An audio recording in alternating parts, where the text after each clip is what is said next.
this is my story. This is how I got started. So when I was in high school, I lost my mama when I was in a high school 3. So the morale of studying in class to get better grades got down because I had lost my mother when I was in high school.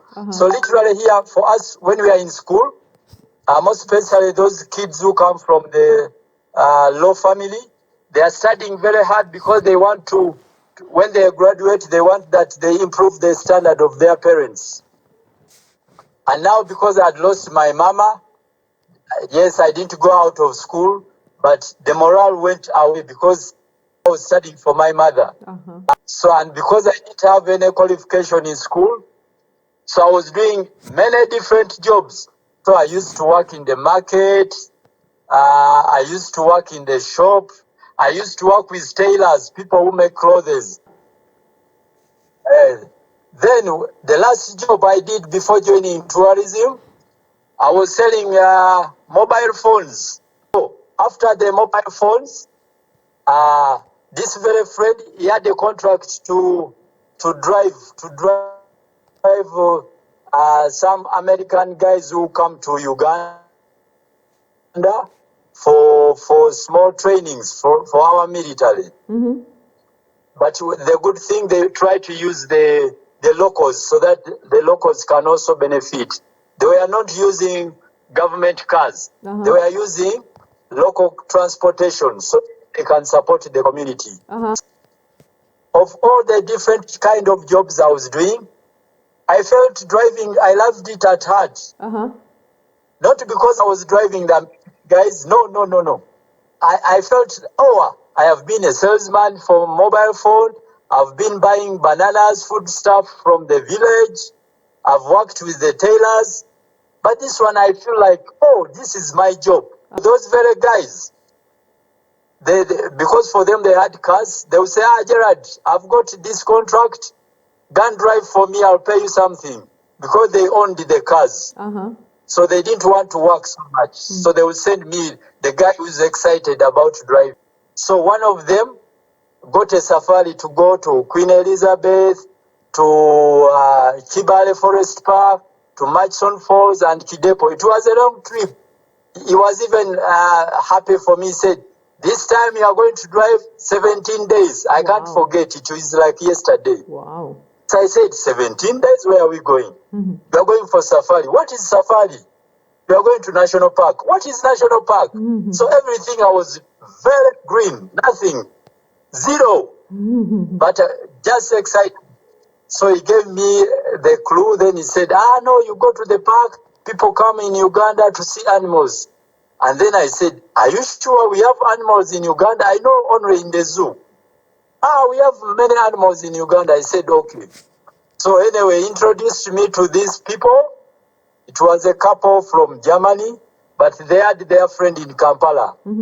So they took me around. We drove. So we reaching the parks. I'm telling you, I was shouting like a baby. I saw, it just connected automatically. There is that thing you feel inside when you see the animal. Remember when you saw the gorilla? Yes. Looking the gorilla in the eye, looking the lion in the eye, not on TV, but real when it is there. This is what I was going through. And I said, this is what I want. So even though I didn't know how people go about it, for me inside already, I'd made the choice. So by the end of the 17 days, my family, my wife, they knew everything I was seeing on phone. Alone, but the whole family now. And then the neighbors' children, I called them.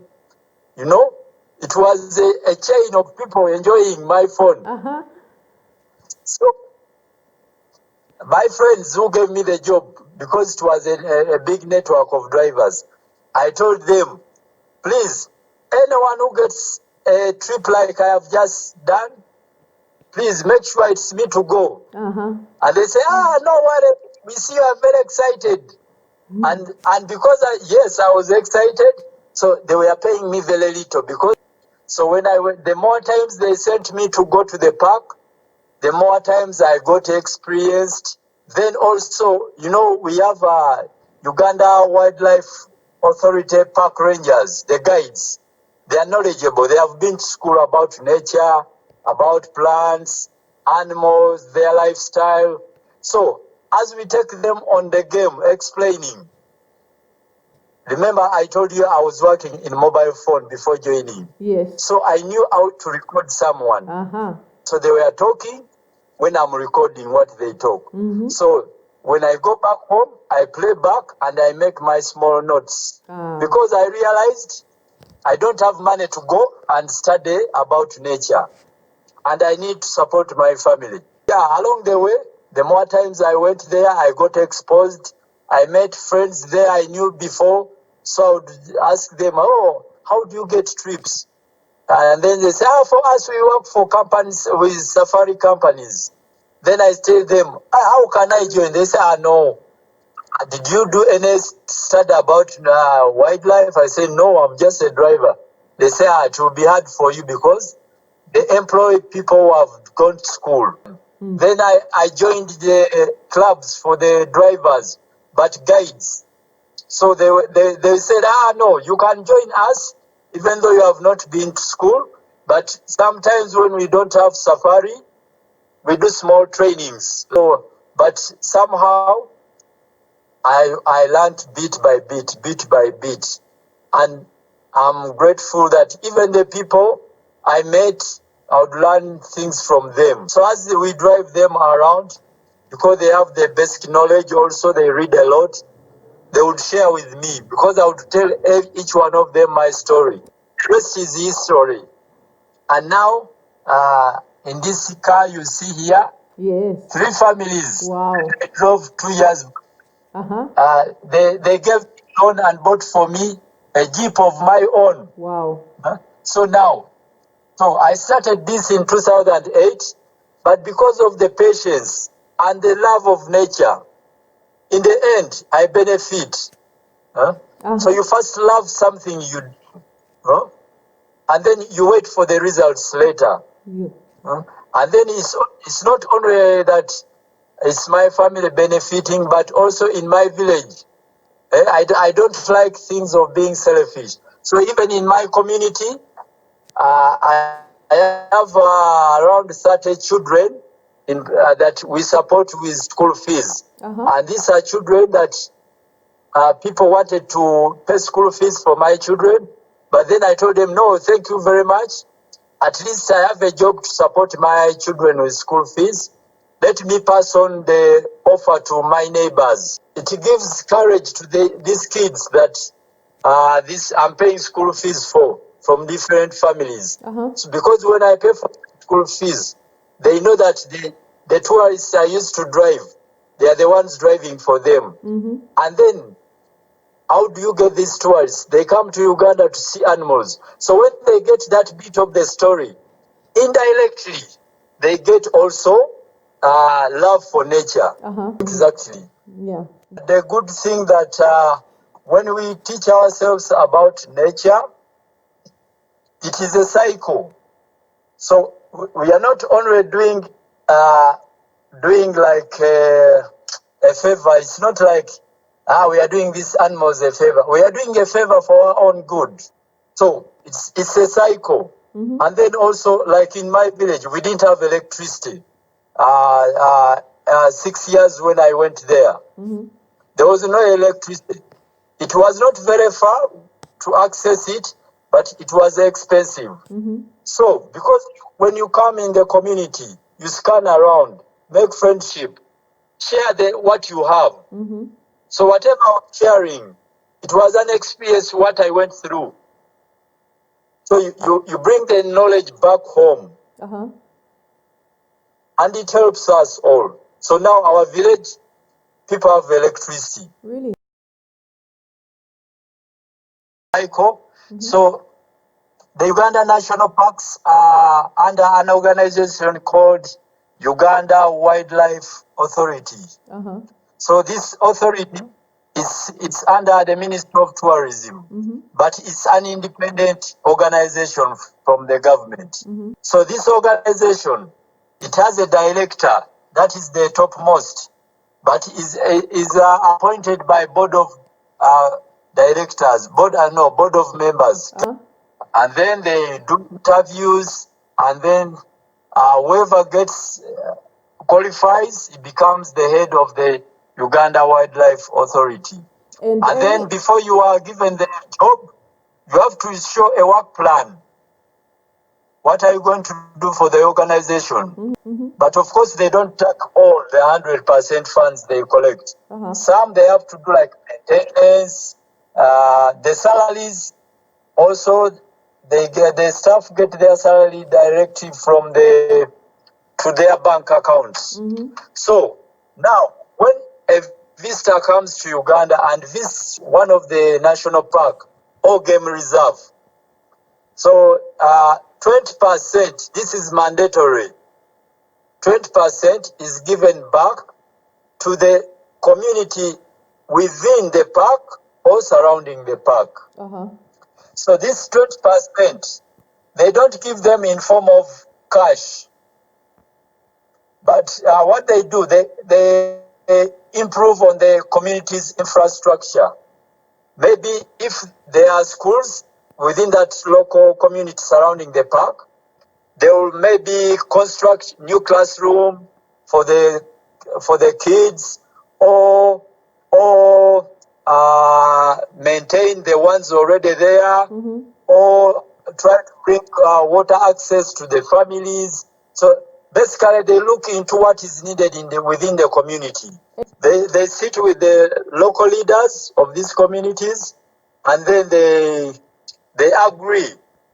What would you like to do? And this they do so that people see the value of the national parks, of the animals.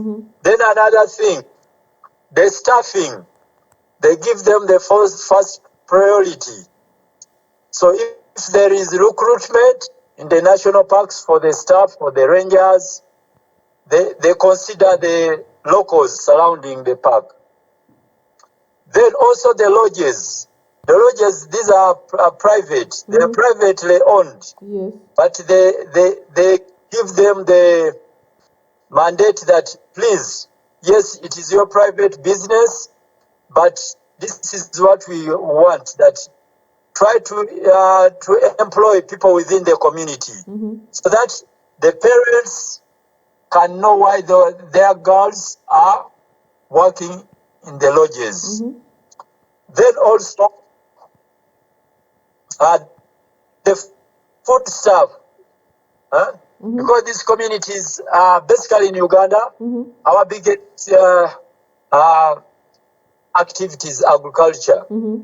So there is coffee, cotton, food stuff. So they advise the lodges, don't go in big towns to buy food stuff. Try to buy what you need from the village, and if it's not there, that's when you can go to the big markets in the towns. That is another thing. Then the fourth thing is that they do lessons, teaching. There is a department where the staff for Uganda Wildlife Authority, they deploy people to go and teach them about conservation. They have the Uganda Wildlife Authority, they have big buses. It can take up to 60 people. And they have like 6 buses. So time to time, they go within this local community and pick a few individuals on weekend, and then they drive them around the national park for free. So they will say, oh my God, this is what we have in Uganda. And then there will come different people. Because some know, some of these people know some of the animals. But so as they are taking them around, they are not just taking them around for fun. They teach them that when we keep these animals, the ones that we are seeing now live, this is what brings people from Europe, from South America, from North America, from Asia, to come and visit Uganda. So those people within time, they will not be coming to Africa or to Uganda. because you have destroyed the animals. And the money that you the 20%, you no longer receive it. And your children will not get the job. So they don't just take for fun, but as they are showing them, they teach them about to conserve. So in this way, themselves, when they say there is poachers planning to go to kill the animals, they are the ones who make a tip off to the Uganda Wildlife Authority staff that so they are planning in 2 days to go to kill bush meat, to get bush meat. But anyway, with all those measures, things are working out. Another arrangement that the Uganda Wildlife Authority does, when they get these poachers, now they have increased, they have made a harsh punishment. In the past, they would get simple sentence in court. Now they have introduced tough punishments. In that they would sentence you to many years according to the type of animal you have killed. So a harsh sentence according to the nature of the animal. And also, because this one scares them off. Then also, those very poachers, the one that they had got initially and released, they are using them to track their colleagues because it's a circle. They know themselves.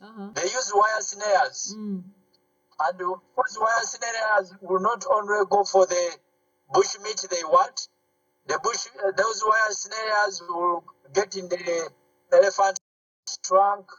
It will get the elephant legs, the giraffes. We have seen while on game safari, giraffes with a very huge leg, because of the wire snares, and you can see it.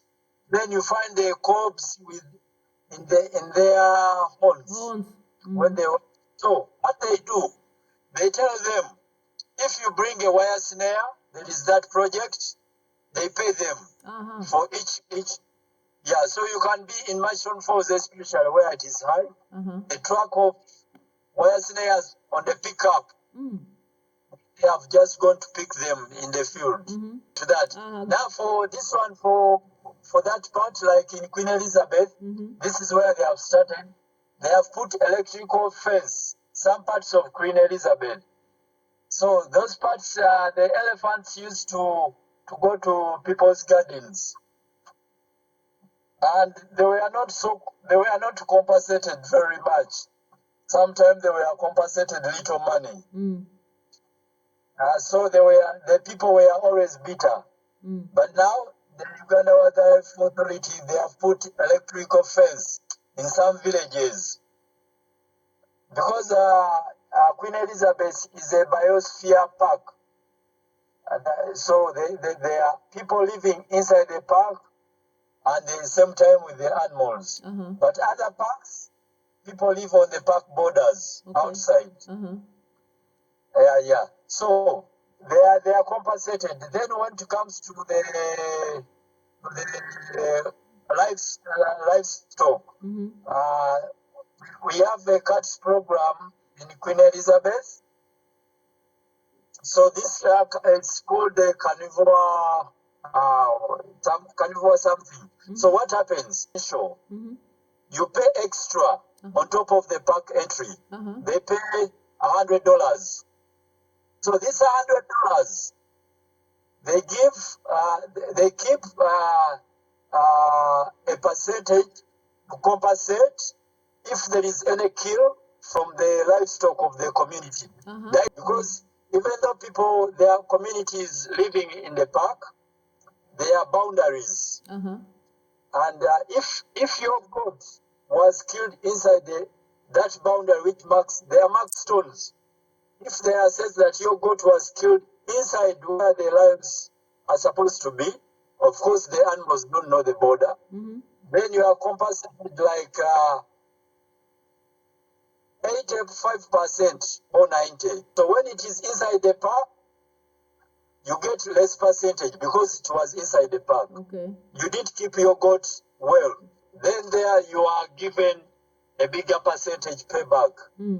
So leopards, hyenas, it's actually mainly hyenas, leopards, and lions. Okay. They are doing their best, and that's why during the 80s and the 70s, because we had so many of those, so there was less conservation for the animals. So even the population was going down. But as we speak now, the elephants are in thousands. And then the giraffes, now like in Mission Falls only, the giraffes are more than 2,000. Wow. Even they are translocating them to other parks. It's a win-win situation. Even us as humans. Yes, you might say, no, these are just animals. To hell with them. But indirectly, now all my life improved because of these animals. You know? Yes. And not only my life, but even the community around myself. So people of Israel, I can say that even the little you have, I know you don't have gorilla, you don't have chimpanzee, but even that little you have, please appreciate it and conserve it. God gave us this world to conserve. He created it, and then it is our responsibility to conserve it and not destroy it. You know? Yes, I know many people are more educated than me. I'm just imagining. I wish I had the big qualification to talk in the big conferences about nature. But anyway, you can pass my message that yes, I don't have any big qualification, education, but the love of nature has changed. It was my turning point to love. Yeah. But otherwise, thank you for this time. Thank you for the opportunity, and I encourage people from Israel to visit not only Uganda, you know, you can go to different countries because through to you support people, the least people on ground. Like Madame Gabriela, she likes very much primates. Yeah. Gerald, thank you so much. Welcome, Madame Very Gabriela. much.